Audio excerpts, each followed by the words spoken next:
that was really kind of, I think one of the most transformative sort of like subconscious kind of vibes that made music definitely part of it. Mom always was, playing Etta James and Nina Simone and BB King and stuff like that when we were at home cooking and things. And yeah, so this podcast is about you, your journey in music, and we'll talk all about the new record coming out this month, right? A little later this month.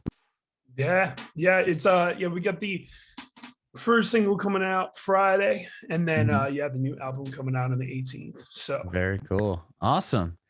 So talk to me. I did born and raised in Chicago area. Is that what I saw? Born and raised in Chicago, currently based in Los Angeles. Okay. Yeah, man, been out here for like 12 years. So all right. Definitely don't really do winter anymore. Yeah, for sure. I'm from San Diego. I know the weather there. It's very quite cool, beautiful. Yeah. Absolutely. My brother-in-law lives out there. So we get down not as often as we'd like to, but more than not. That's cool. That is cool. Yeah, we actually moved to Nashville, but very about cool. A year ago. Yeah.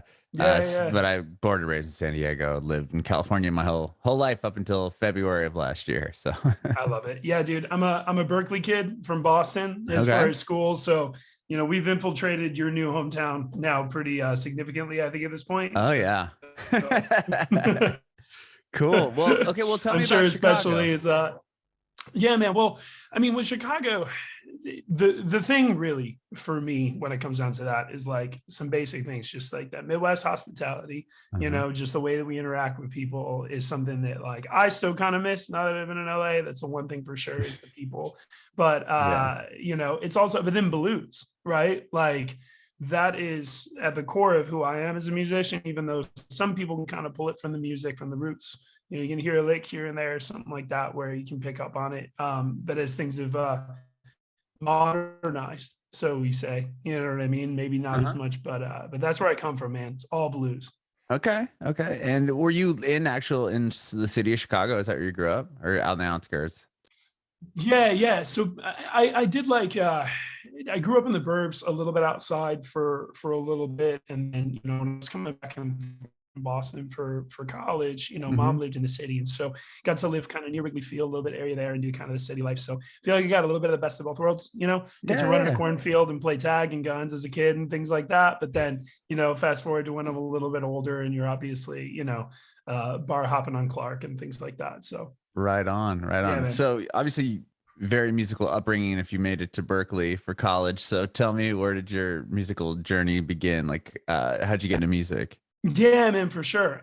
So I mean, my dad's music store. I mean, that's really like the biggest part of it for me. He owned a music store? Yeah. So when I grew up, I mean, he owned this really awesome music store in Libertyville, Illinois, just outside of Chicago. And when I was like, I don't even know how old. I mean, he started taking me to work with him, and it was just like you had to spend 8 hours a day just kind of hanging around, entertaining yourself. And there are these walls of guitars everywhere. So it was just like, just grab a guitar, go plug it in, go have fun, go do whatever. You know what I mean? That became like my little child playground, was just getting used to like being in this environment surrounded by instruments that were just always kind of available, that I could just kind of pick up and tool around with, and, head downstairs where there was a drum set and stuff, as long as there were no lessons happening around there, I could just bang around and don't give me any flack. So that was really kind of, I think one of the most transformative sort of like subconscious kind of vibes that made music definitely part of it. Mom always was, playing Etta James and Nina Simone and BB King and stuff like that when we were at home cooking and things. And, so that was definitely part of the influence for sure as well. Okay. And well, your dad obviously owned a music store. How many instruments did he play? And how did he get involved in that? That's pretty amazing. Yeah. Well, I mean, I think every musician, 90% of them, right? Like their parents did something, or there was some kind of like roots in there. And my dad was a really incredible guitar player, kind of a folk guitar player.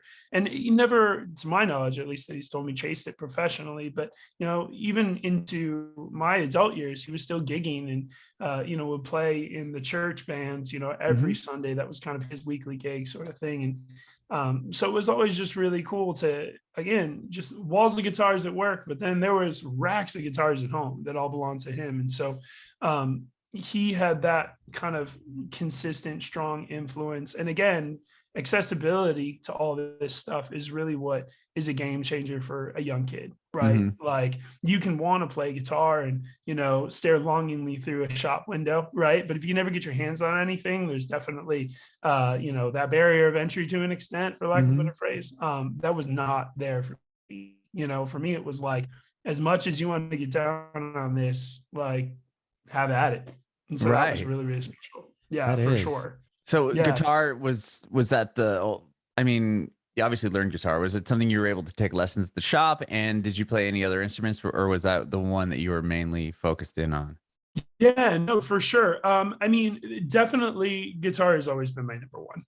I think the big thing for me was always that I learned piano, and I think I would tell people pretty regularly that if you have the opportunity to learn an instrument, like definitely learn that first. It's just everything easier, of course. And I can play drums, and of course, since I play guitar, I play bass. But it's just all the coolest people when I grew up were all guitar players.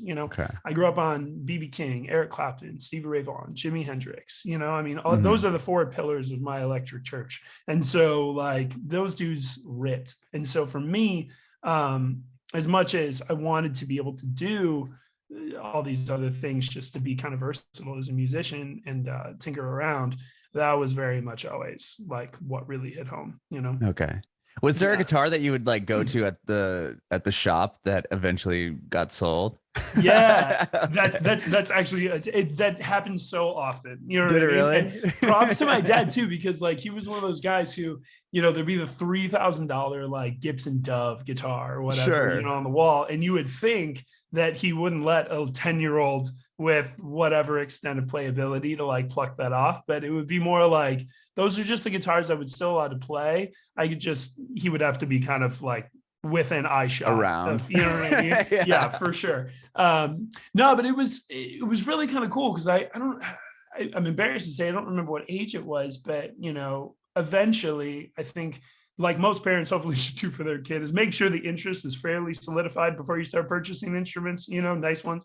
But once he really could tell that it wasn't just something that I tinkered with, that it was something that a really genuine interest in, that it became like, okay, take a look on the wall. Like, what do you want to have be your first guitar? And ignore the Gibson Dove over here. You know what I mean? Like within this price range, within this particular section of the store. And it was funny because there was definitely a Stratocaster that I recall, had this kind of like crystallized, it was like blue with this sort of crystallized kind of pick guard on it. And I played it all the time. And it sort of, most musicians will say, the instruments that are the right ones, so to speak, kind of speak to you a little bit. And this one I definitely had a connection to. And then a couple days before I was going to bring it home, all of a sudden there was this switch, and Epiphone Les Paul was the one that like this goal. It's actually that one over my shoulder, which it's a podcast, so I don't know if people can see it, but that's my first guitar. We use the video. What's that? So we'll use the video. So the one right above your left shoulder. Yeah. This bad boy right here. And so, yeah, man, it's ironic now because, I've had a great relationship with Gibson over the years. My main guitar of choice as, a touring performer now is very much my Gibson Les Paul, which was also a gift from my dad. I don't have a guitar, by the way, that wasn't given to me from my father, which is amazing. Really kind of epic. Like, I will fully admit I am spoiled as hell.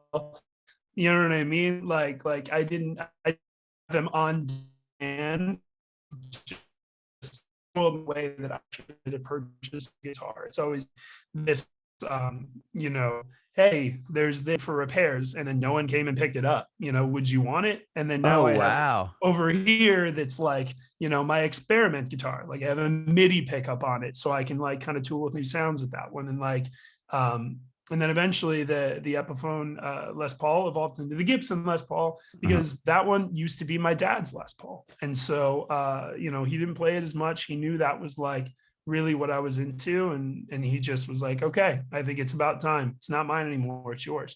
And I think that's what also makes it like just even more special to play. It's like, for me, that connection always exists between my dad and I every time I kind of strap up. And that's really obviously special to me. So That's yeah, so man. amazing. So Yeah. that one just, I would imagine you don't play the Epiphone behind you anymore. It's just kind of I like mean, the first guitar, like, all okay, respect to my Epiphone people, but once you get your hand on a Gibson, it's the exact, like, let's be honest. yeah, But yeah. I've also souped up that Gibson quite a little bit, so it's sort of my little Ferrari. But yeah, I think I get pretty precious about instruments. Like, I have, out of frame here, whatever. I have a cool little cigar box guitar that I just picked up at like a flea market here in LA from just a guy who just had an amazing vibe, and the thing plays incredible. And I like have recorded with it, and it's awesome. I have above it on the wall over there is this tiny Stratocaster that my dad made, like literally made. Whoa. And it plugs in, it's fully functional as a guitar. It's just like a half size thing. And he made one for me and one for my brother. My brother had a Telecaster. And there's a video of me at like 2 years old, big glasses, all chubby as hell, standing there with this thing like at my knees, sort of singing La Bamba, and like just Wow. rocking out. And my mom always used to give me shit. It was like, if there's going to be a Before They Were Rock Stars video, like, this is going to be the one I'm going to have to turn over. We're So submitting this. yeah, just me in a t-shirt and a diaper, just going to town on this thing. But That's so cool. But yeah, so I'm really sentimental about each and every instrument because I have this personal connection to them, and so with that particular one, it's always cool to have ones you can kind of maybe get a different tone out of and things like that. But I'm not like a tone junkie. So that one really to me now is kind of, like you said, it's a little more like a trophy, for lack of a better phrase. It was sort of the one that started it all. Right. You mentioned your brother he plays guitars as well? Do you play with him? God love my brother. He has tried every instrument under the sun because he wants to be able to play with me. You know what I mean? But the musical bug did not bite him as naturally the same way as I was lucky enough to get gifted with. So, but he's a next level human being. I mean, he's like 2 tours, Purple Heart soldier. Like he's got his own stories that are like well beyond kind of what I've even, could imagine doing with a guitar. Right. Wow. He's sort of an A+ human. So. Yeah. Sounds like it. Oh, wow. Yeah. Did you play in bands growing up or? Yeah. I mean, pre Berklee, I'm talking. Like, did you like in high school or middle school and I'm sure you probably played in the jazz band and band at school. Believe it or not, man, I was a 3-sport athlete. So a lot of my high school, like, I always try to be this well-rounded individual, I'm sure that was a product of my mom just, being awesome and well-rounded herself and kind of pushing me in that way. But I love sports. So I was a 3-sport athlete. But as I got into sort of my later years in high school, I sort of realized what my path was starting to be. My commitment to music was really, really solidified. Once I kind of was looking at Oberlin and Miami and all these spots, I visited Berklee and it was just a next level thing for me. Like something felt like home there in a really special way. And once I knew I was going there, my whole senior year just detoured. Like I left didn't play basketball, didn't play baseball. I was in choir. I was taking AP art classes just to like flex on that part of my brain. I was, I'm trying to think, we didn't really, even did like musical theater for He's a Superstar. And like my director, like, bro, you got to get into this. I'm not doing this show unless you're into it. And I was like, okay, and so, future rocker, I was Judas, which makes a lot of sense. I'm looking back on it, so. Oh, wow. Well, that's interesting that you decided to go, the Berklee route, being that you were playing 3 sports and it sounds like that was kind of more of your main focus. Was like Berklee, you said it was kind of like you went there and it kind of changed it for you. Like what just made you go, you know what, I should just go check it out? Yeah, well, I mean,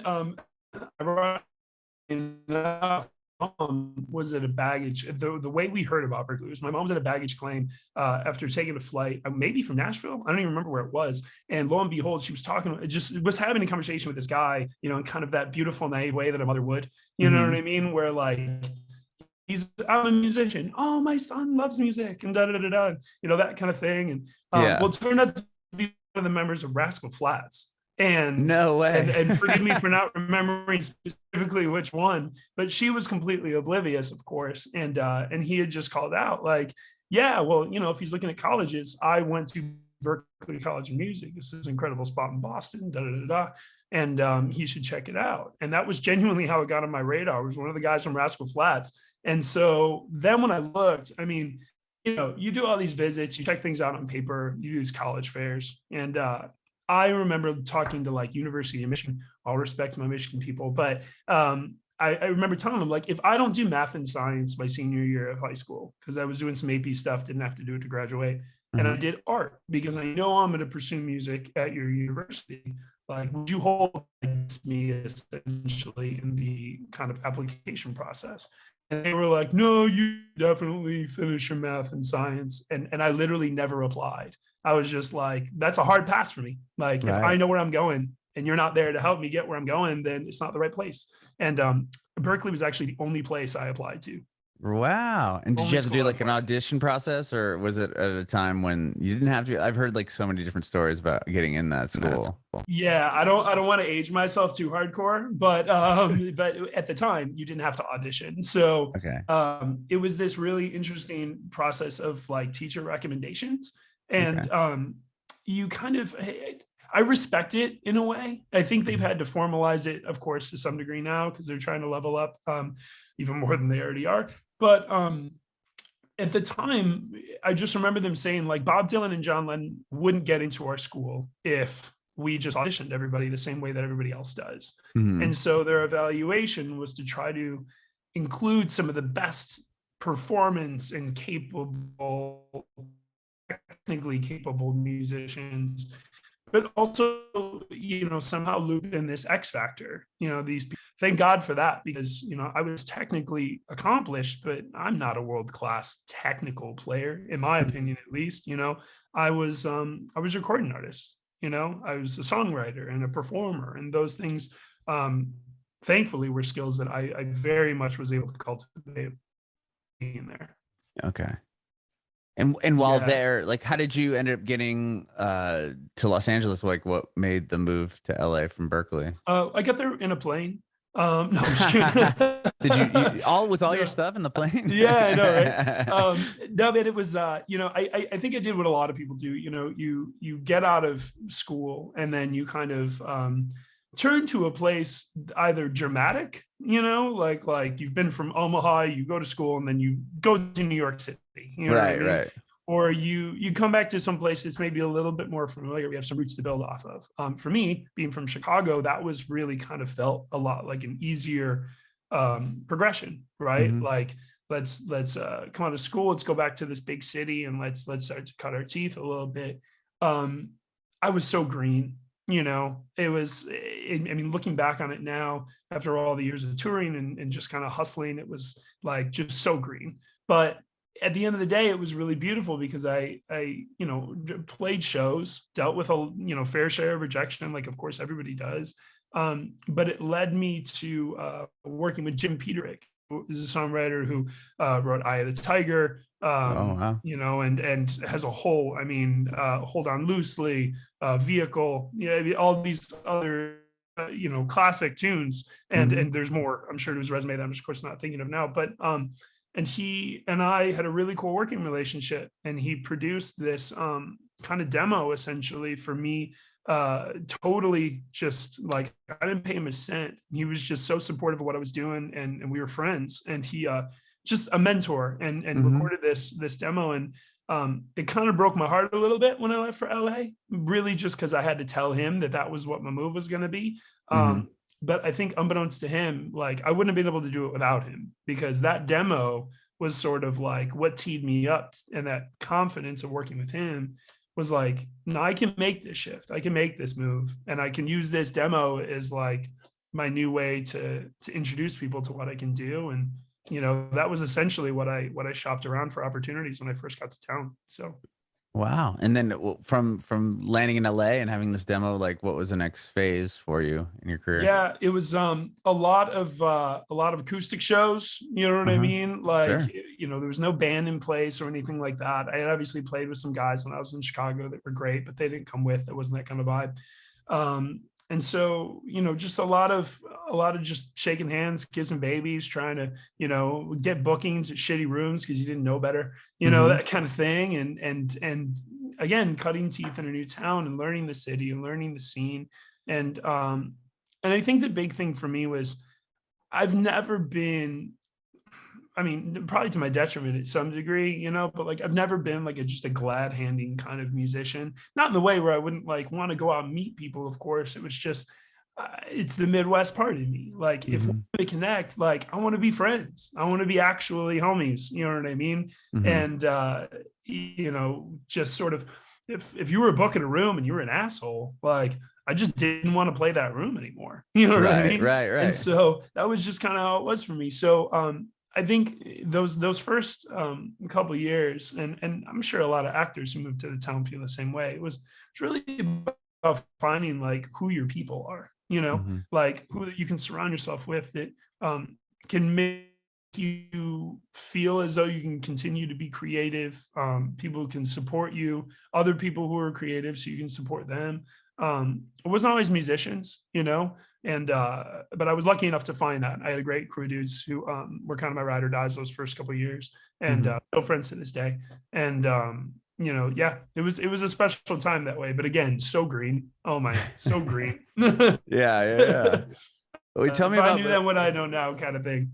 right, right. I mean, so you put out what, Hollow? Is that your first EP? Was that 2015-ish? Yeah, Howell. So, well, actually, right before then, I was touring with a band called Stamps, and it was this incredible pop outfit. It was a duo of actually, funny enough, the story behind this one, because there always is one, right? Mhm. Is I went to high school with a guy named Bob Morris, who was a really, really talented and profoundly motivated individual. Like he's one of those guys who I'm sure he'd even be the first to admit there are people who are more talented, but they would not work as hard as him. And he just would barrel opportunity forward. And he had some really great bands, over the years. And he had started this one, Stamps, and basically they needed a second guitar player. And we had been friends since high school. The drummer was actually someone I played ball with in high school. He was Oh, just wow. all of us were out in LA, so it was this kind of small community that somehow just managed to migrate all the way over together.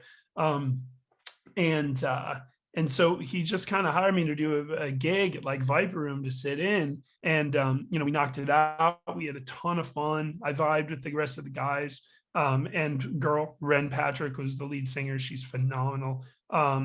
And then sadly, Bob and Ren and the whole crew kind of disbanded shortly thereafter. And Oh, wow. so I just sort of raised my hand and was like, hey, if you guys are going to keep moving forward with this, like I'm having a lot of fun. Like I'm down, just let me know. And I already knew the set. Maybe that was easier. So that started like 2.5 years of playing with them. And, that was really a lot of fun. It taught me a lot about simplicity. Mhm. Playing pop music is, it's same thing with country kind of thing. Pop music can be really simple, with a focus on production, of course. But I was doing like acoustic finger style, like Michael Hedges, like kind of really elaborate alternate tuning stuff prior to getting with the band. So it dumbed down my playing into a way that was again, like I learned a lot from it. But we were playing, 30 shows a month, or 25 Wow. or 30 shows a month. We put 2 to 3,000 people a show. I mean, we were having a freaking blast. And that was like the bulk of my early touring experience was with that outfit. And then yeah, once we got out of that, and that kind of sort of, whatever the phrase would be, kind of went its course or what have you. Mhm. Then Howl was my first time where I was able to like really, really feel like I could make a record or an EP in that case, that was really reflective of what you would think is like quote a professional record. Like it Mhm. wasn't a demo anymore. Like this was real stuff. And Hal Weiner, who's a Grammy nominated engineer, was the one who produced that one. He was an incredible mentor for me. His big thing for me, and that was really transformative, was in the way of this is how to do it as a quote pro. Like if you want to so the right studio means like this is the materials, you're gonna have to chart all these things out, you're gonna have to get these things ready for these guys. We're only gonna have 2 days, we're not gonna make up any more days, this is all the time you got, so be ready for it. And so he just kind of taught me how to be a pro, and that was really again impactful in a way that it just has completely carried with me throughout my career. And that was like the blues rock stuff. Like that was when I was like nitty gritty, like, Black Keys kind of, just guitar, bass, drums, balls. Like that was kind of what that was. Okay. And then from that record, were you able to continue on touring and now as a solo act? Yeah. That was, I had learned so much about being on the road, kind of the practical sides of just what that entailed. And then also just like, I'd caught the bug for wanting to be out, that definitely began doing a lot more fly dates. We were doing the NACA circuit, playing college shows and things like that, doing some regional touring, didn't have a big budget, so couldn't really do it the way that Stamps was doing as far as like the really long runs, but we definitely got out of LA, and it was really, really great to, I think, just kind of own some of that, like when I was in Stamps, I didn't write that music, so I could kind of be a part of it, but I wasn't a writer. Like this is the first time I could see people like on a larger scale really getting into music and giving me that feedback live of stuff that I really believed in, that I had written and produced and put together with my team. So that was really, really amazing. Yeah. That's awesome. And well, your new record is coming out in a couple weeks here. Yeah. Civilianaire. I love the title. That's nice. so good. I appreciate it. Yeah.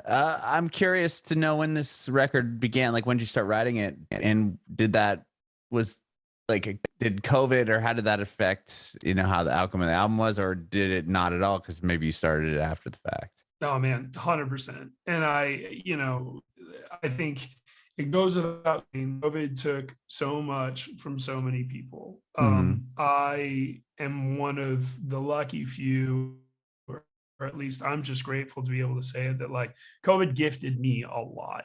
And I think I had gotten to a place after I did Howl. I released another EP called Rumor. That was my first trying to put together something a little, this whole sort of journey that I've been chasing about how do I take, like, again, like blues roots, these kind of soul, these really organic, visceral elements to this style that I love, but sort of package it, if you will, in a much more modern, contemporary, sort of radio friendly kind of sound.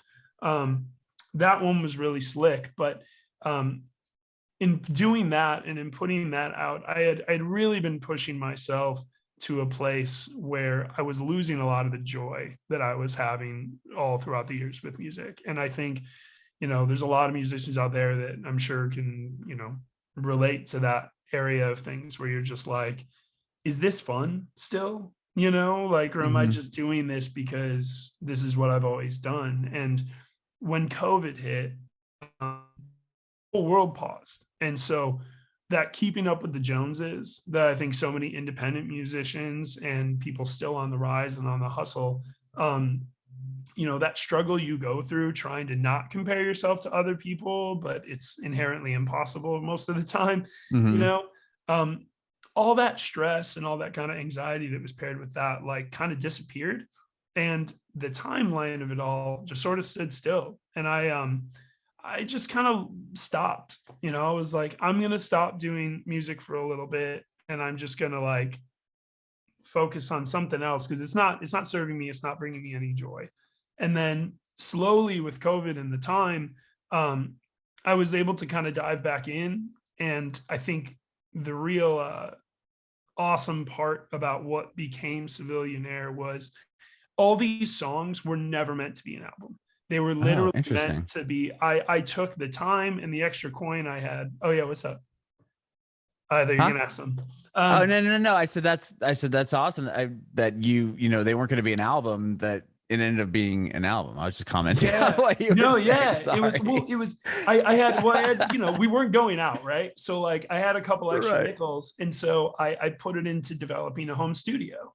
And so all these songs became me really like, I'd always had some really beautiful engineers and co-producers who can quote turn the knobs. But this was like my first stab at being like, all right, I'm going to do everything. I'm going to turn the knobs. I'm going to get these skills for myself so I can just make things that make me happy instead of trying to continue to make something that makes other people happy or that fits some genre or some sellable product. Right. Mm-hmm. And like, in doing so, like, I just had all this time on my hands to just create. And the whole goal of all of it, and I literally said this to myself out loud on more than one occasion. I was like, you are making something that no one's going to hear. So just enjoy it. It was purely like for my enjoyment, you know?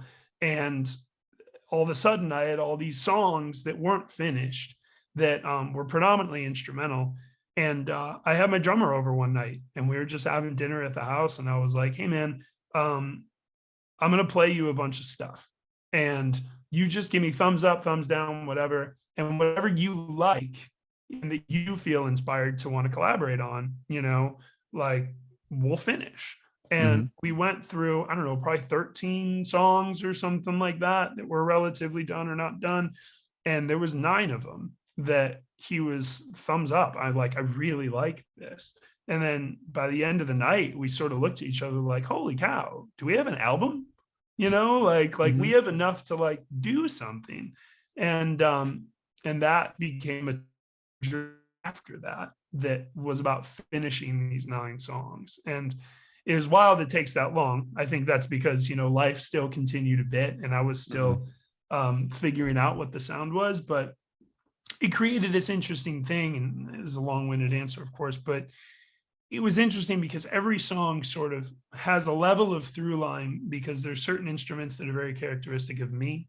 But at the same time, because each of them was made in this vacuum individually, they're all exist on their own at the same time. You know, it's not like we did a pre-production thing where it's like these 6 instruments are going to encompass 10 songs for this album. You know, it was a lot of experimentation and pushing my sound personally into places that I wasn't comfortable going just to see what would happen. And it kind of put together this record that, again, I'm just super proud of because I think it's, you know, since I produced it all on my own, it is very, very much me attitudinally, sonically, with the influences, both recent and past. And, you know, I can just, I hear so much of myself in it. And there was a lot of years of trying to put together music that I was like, how do I fit me into your box? You know? And this is the first time I was like, there is no box. Fuck the box. Over the box. You know, like, and again, wasn't really supposed to be an album. And then now it's something we're just so proud of. That's so cool. That is so exciting. And the first single from the record, The Hold, why did you choose that one as like kind of the lead off? Yeah. Well, I think, you know, there were some practical reasons and there's some very like, you know, artistic and more emotional reasons, candidly. The more practical side was I had done some artist development stuff on the label end when I was kind of paused and not really performing for a little bit and developing acts for a Warner Brothers subsidiary. And like, I kind of candidly saw and was, you know, rudely reminded about the amount of money it takes, of course, to make like a hit artist, right? Sure. And I don't think anyone listening to this podcast is going to be surprised that I didn't have $1 million to just drop to support independently my own project to make that happen. So I decided that instead of trying to grab a track that was going to be, quote, like hit ready or something like that, I wanted to put out a track that I just thought was interesting. That's something on a much more smaller, much more regional, if you will, scale, bloggers, things like that, would find different and just sort of interesting and be like, hey, this doesn't sound like everything else. I'd be down to write about this, or I'd be down to talk to you about this. And The Hold to me is sounds so much longer and epic in its scale than the 3.5 or 4, 3 minutes and 45 seconds that is it from start to finish. I mean, it's not a long song, but it goes a lot of places.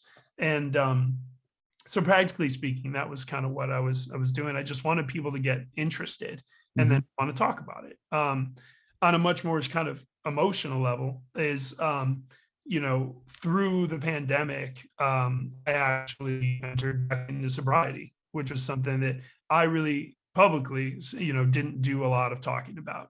I'd always kind of had thinly veiled metaphors and things like that to that struggle for myself in my music. But the hold was a really, really fairly literal kind of depiction of what that kind of journey has been like for me. And sonically, it's full of tension and release and like really big crescendos. And, when I listen to it, I think of it visually as like a battle or a war, because like that's how it felt like to me dealing with what I was dealing with. And in the pandemic, I think like a lot of people, they realized they took a lot of looks at themselves, realized what their actions, were they serving me? Are they not? Am I drinking too much? Am I not? And part of the journey of making this record lyrically was exploring a lot of those complicated emotions. And I'm thankfully now on a healthier kind of opposite side of things now. So I can look back at the record and really kind of appreciate it as this snapshot of this in-between stage, this transitional kind of period. And to me, the hold is really kind of like the cornerstone to that whole arc, if you will, because it's just sits right in the middle of that tension. That's incredible. I mean, congratulations on the sobriety. Thanks. I'm also a member of the sober. Oh, nice, man. Good for you. Yeah. For me, third time's the charm. So no way. The same with me. There you go, man. Well, good luck for that, bro. Stay on it. Yeah. Good for you. Yeah. I've been done it for a bit of time now, but congratulations. That's so awesome. Thanks, man. It's really interesting. I shied away from talking about it for a long time. And I think, if obviously if you have experience with this, you can connect on some level, I'm sure this as well. But as a recording artist, it's really easy to talk about something and feel immediately a cliche. You know what I mean? All of a sudden someone could hear that and be like, oh, I know your story already. You're like this guy or this rocker, just da da da da da. And I know that everyone's experience with substance abuse, no matter what it is a profoundly, profoundly individual experience. And, I have found through this process of promoting this record and talking about it more than I ever have, that it has been way more cathartic than I thought it would be, and I had to kind of come to grips with the fact too that like more than ever before with my music, like it is an integral part to the story of this album. I think it influenced things in the past, but it is very much a main character in this album. So I'd be remiss if I didn't talk about it, because I'd be not giving people the full picture to where the art came from. But I think it also, music's not, as a songwriter, when we make things and we put them out into the world, they're not ours anymore. They're for whomever wants to listen. Livingston Taylor at Berklee, he was the one who instilled this in me. He's like, if you want to make music for you, sit in your bedroom, play in front of a mirror, and never fucking leave the house. That's for you. You know what I mean? He's like, the moment you get on stage, the moment you make it a record and you put it out and you want someone to spend their hard-earned money on it, it's not for you anymore. It's for them. And so I've taken that with me for sure my whole life. And, songs about dealing with the struggle, songs that, essentially helped me cope with being cool, with being sober again. I hope, and I'm not a superhero. People are going to do what they're going to do and address things the way that they should on a very personal level. But if anyone can take even a little bit from my record and my experience to help them, that is what music is supposed to be there for, to that connection. And so people can find themselves in the art. And so, so I've, begrudgingly at first, but slowly but surely, I'm being more comfortable about talking about it publicly. Yeah, that's incredible. I felt the same way when I decided to do that, or stop drinking and be sober. And I didn't talk about it for a very long time. Actually, the first time I ever talked about it was on, I was on this podcast with an Oh, artist. It no was like, way.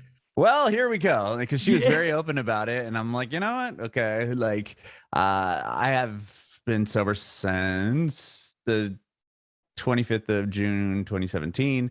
Good for you, man. Good for you. And yeah, and I mean, I came from the radio world, and I didn't tell anybody I worked with, or, it was just something I Yep. just said, oh, I don't drink. I don't like drinking. Kind of like that Yeah. was my whole thing. Cause it's like it's really weird. Sometimes Oh, you just man. like, especially when you first start, it's like, how do I present this to people? And I don't know. But Well, I've never had an experience where anyone was like, oh, you're weird, man. Like, it's never been like that. it's really interesting what I found more than anything. And again, this is my third time being sober, and so I've gone through this process and sort of gradually had these conversations over the years. But like, when you tell people you're sober, there's usually kind of, three reactions. Either it's completely doesn't matter, you know what I Right. mean? And like kind of goes over something said or whatever, it's completely irrelevant, which is totally fine with me. I love that. Yeah. That's the best There reaction. are, yeah, that's great, because I also, and not to tangent too far, but like, I don't want it to be my story. Like, I want Right. me being sober to be as much about me, you know what I mean? Like, it's just a part of me, but it's not who I am, Right. And Mhm. like, but when you talk about it, it's like some people, it's like, oh, cool, that's great. So what's the weather? So that's Mhm. one thing. You have other people who are like, wow, that's really impressive. Like, how did you do that? Sure. And then you also get people who get really weirded out. And I really think that the latter two, more than the first, have to do with the fact that when the unintended circumstance that comes about when you say that you're sober is, I think, a lot of people um kind of reflect on their own actions, inadvertently or intentionally. And some people, and again, I mean this with all respect to everybody, but Mhm. like, some people aren't ready to deal with that. Sure. Like, there could be someone who knows in their heart that they are like pounding the sauce way more than they would prefer to, and all of a sudden you come in and you're like, yeah, I'm sober, and they're like, oh, that's weird. You want a shot, bro? You should have a shot. And it's like, Oh, no, yeah. they're like, you just want someone to make you feel comfortable. Mhm. You know what I mean? And like, that's not up to me. And again, everyone's journey is so incredibly personal that even people who are in the harshest of that particular situation, who want to like push booze on someone who's sober, whatever, like, I got love for you, because you're still figuring out whatever you got to figure out. But Mhm. I did find it really interesting over the years that, as you talk about sobriety to a lot of people, usually it's one of those three things, Mhm. and the ones that I love, though, is that second one, that one where Yeah, people that's the are best like, one, right? yeah, where all of a sudden a dialogue opens up, and then you kind of realize that people reveal themselves a little bit, that like they've thought about not drinking or something like that, or for a variety of reasons. Some people it's just like, I want to be healthier. How did you stop doing that? How, or I don't just Mhm. don't want to spend all my free time at a bar. I'd rather go to a museum. How did you do that Right. with your friends? Right. And so and that's really cool, because then all of a sudden you get to tell people what your positive experience was and feel like maybe you were able to help them figure something out, or feel Mhm. a little bit more comfortable that if they made that decision, they would not be alone in it, you Mhm. know? And I guess, and again, just to bring it all together, it's like, in some small way, by being honest about it and putting a record out that kind of, addresses it head on in some instances, I hope people can, kind of connect with that on that level. That's incredible. Yeah, I didn't even realize the record was about that. I'm glad that I mean, it's one of the another option with you're talking about the three ways people can react Mhm. is they're like, oh, so am I, and then it's like, Oh oh, we yeah, have the that's true too. same, Yeah. like, now it's Yeah. like, oh, okay, I get you, like, you know Yeah. what I mean, like, you Yeah. have this thing in common. The one thing I was always afraid of was and it was just my own, personal, like, character defect, would be like the judgment of like, oh, like, what, Mhm. like, you can't drink, okay, well, why not, like, what terrible things do you do, you know what I mean, it's like Yeah. it spins into that, and I'm like, Yeah. and that's never really have happened to me, like, I've seen it a couple times in my life, but like Yeah. that is so minuscule, but it's like, and then it goes back to, well, why are they really Yeah, that exactly. concerned about what I'm doing. And why do I really even care what they think? Exactly. And it's always, it's really funny too, because there are so few things in your life as a normal human being. And I think anyone who drink or don't drink, like think about this for a moment, like how many things you really have to prepare a response for in your life. You know what I mean? Mhm. Like that is the one thing in my life that I've like always kind of have a reply for in my back pocket. You know Mhm. what I mean? Like, Right. and sometimes it's cheeky, you know, and makes light of the situation because you can tell this uncomfortable. You know what I mean? And Right. like, and other times you can tell someone's being a little more genuine and inquisitive, and you can be real. And you're like, well, honestly, I have some stories that I'd rather not share.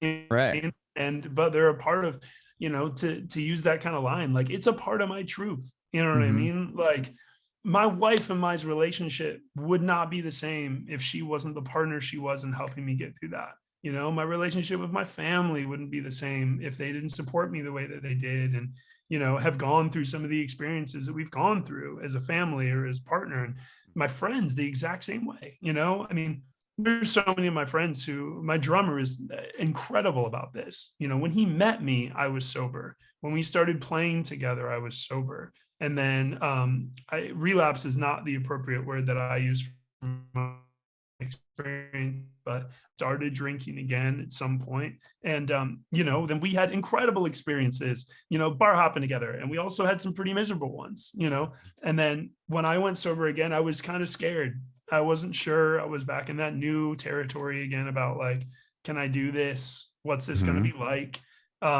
And I just remember him telling me, and it meant a lot to me, where he's like, I thought you were the coolest person when I met you, and you were sober then, you Mhm. know, and I've known you this way and I've known you this way. And I just want you to know, like, I think you're a badass no matter what you decide to do. And like that stuck with me. That was so cool. It gave me Mhm. permission to like be cool with myself. And Mhm. you have to find that for yourself, you know. But I think one of the hardest things to try to tell people, you know, around you who don't have this struggle as theirs is how important that permission can be.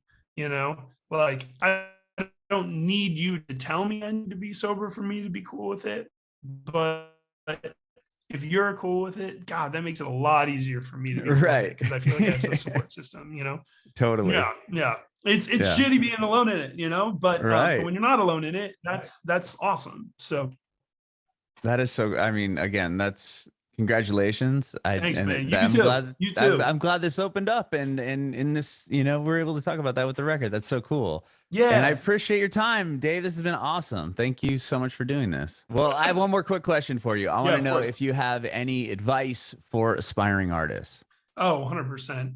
I think, you know, death to ego is definitely a really good one, but just, you know, it takes a village. I was one of those people who really, really thought I couldn't own my success early on unless I did it all myself.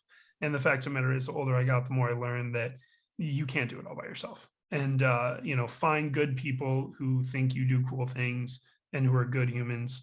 And, and ask for advice. You know, when people say go buy someone a cup of coffee, and you know, people love to give advice more than they love to do favors. So don't ask for favors. You know, just go and learn, make friends. You know, if you like a venue, don't try to make friends with the booking guy because you want to get booked. Make friends with the booking guy because you just want to know buddy. You know what I mean? The booking, I promise you, will come if you make a lot of friends before you try to make a lot of like colleagues. You know, just like go out there, be a part of the scene. That was tricky for me at first, you know, because I had an ego. And then, you know, the moment you get out there and you just do a lot more to support other people, ask questions, all of a sudden they're going to turn around, they're going to support you. So.